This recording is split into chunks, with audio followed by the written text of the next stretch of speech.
नियुक्तियों वर्ष में अगर आपने देखा तो 6 परीक्षाएं रद्द हो गई।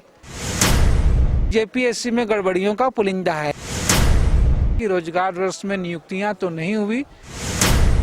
पंचायत सचिव और हाई स्कूल पीआरटी के शिक्षक अभ्यर्थी जो आप देख रहे हैं बाढ़जोर है।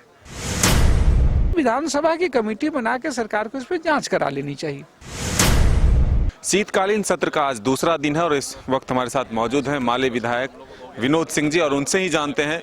विनोद जी, आज जिस तरह से हम लोग उम्मीद कर रहे थे कि सत्र जो है वो हंगामे की भेंट चढ़ेगी, आज फिर वही हुआ, सत्र की कार्रवाई स्थगित करनी पड़ी हंगामे को लेकर के।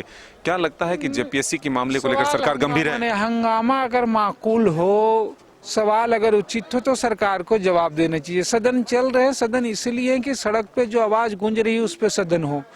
और जेपीएससी और नियुक्तियां, ये बहुत चर्चित मामला। नियुक्तियों वर्ष में अगर आपने देखा तो 6 परीक्षाएं रद्द हो गई। पंचायत सचिव और हाई स्कूल पीआरटी के जो है शिक्षक हैं वो नियुक्ति पत्र का इंतजार कर रहे हैं और जेपीएससी में गड़बड़ियों का पुलिंदा है। लेकिन सरकार की ओर से भी और न जेपीएससी की ओर से कोई माकूल जवाब दिए गए हैं। तो जब हाउस चल रहा है तो आज आप देखें हमारे समेत 1 दर्जन से ज्यादा सदस्यों ने कार्यस्थगन इसी पे लाया था। तो सरकार को इस पे जवाब देना चाहिए था। अब सरकार इस पे जवाब नहीं देगी, इन गड़बड़ियों पे, त्रुटियों पे, और कहेगी सदन नहीं चल रहा है, तो इसमें एक हद तक सरकार ही जिम्मेवार है। क्या लग रहा है कि सब कुछ ठीक है सरकार में? क्योंकि जिस तरह से कल कांग्रेस बैठक में, यूपीए की बैठक में शामिल वो सरकार चलाने वाले बताएंगे ठीक है कि नहीं है। कांग्रेस बताएगी वो क्यों आए और नहीं आए। अगर कोई सार्वजनिक हित है, राज्य का हित का मामला है, तो राज्य के सामने रखना चाहिए उनको। रोजगार वर्ष कितना सफल मान रहे हैं आप?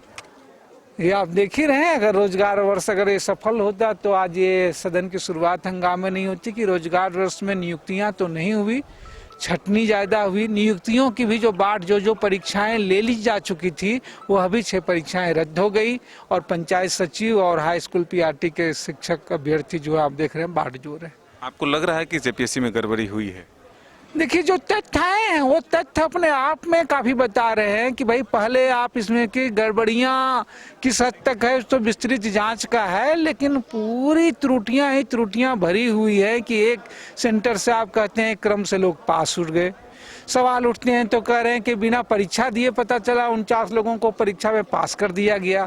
जिस एजेंसी को दिए थे वो दागदार है। समाचार पत्रों में आ रहे हैं कि जो आपने कट ऑफ निर्धारित किया था उससे भी कम मार्क्स वालों को आपने जो है वो ले लिया गया। तो ये सारी चीजें, और इसका कोई जवाब नहीं दे रहा है। इस पर जेपीएससी की ओर से स्पष्ट प्रेस कॉन्फ्रेंस करके बिंदुवार जवाब देनी चाहिए। तो जाहिर सी बात है, इसलिए विधानसभा की कमेटी बना के सरकार को इस पर जांच करा लेनी चाहिए। तो ये थे विनोद सिंह, जिनका साफ तौर पर कहना है कि जेपीएससी में भारी गड़बड़ी हुई है। यानी इस पूरे मामले पर जेपीएससी को सामने आकर के अपने तथ्य रखने चाहिए, सरकार को एक्शन लेना चाहिए। लेकिन फिलहाल सदन की कार्रवाई जो है वो हंगामे की भेंट चढ़ती दिख रही है। अपने सहयोगी संजय के साथ मदन सिंह, न्यूज़ बाइस्कोप, रांची।